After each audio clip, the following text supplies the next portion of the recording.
If you miss home and you won't be traveling home this Christmas, this meal will remind you of home, so let's make it together.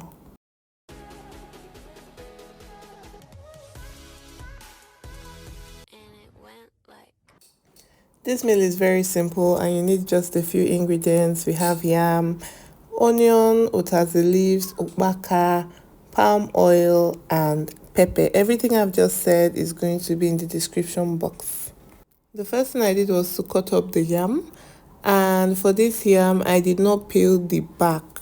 I used it that way, and trust me, this makes it sweeter, and it's one of the reasons this will remind me of home anytime, any day, because we just cook the yam with the back. I think it even adds more flavor to it because it always tastes so good. So I washed that and then I put it in a pot of water and allowed it to cook until it was soft. While that was on fire in a bowl, I put in palm oil, and next I went in with salt. So the reason I put salt next is to make sure that the oil has a good taste before I go in with every other ingredient, and then I can adjust the seasoning again. After that, I went in Ukpaka, the pepper, Cameroon pepper, onion, and Utazi. So I know some people like to heat this up, but I don't like to heat it up at all. If you'd like to heat it up, just put it on fire for maybe a minute or two. So I just mixed all of that up and I added some more salt so that everything will be tasty.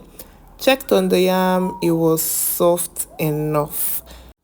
I took it out, drained it of its water, and I peeled it. So this is the sweetest part for me, taking off the skin of this yam. I mean, it's always very hot when I do it, but I keep doing it and it's just very sweet. I enjoy doing it.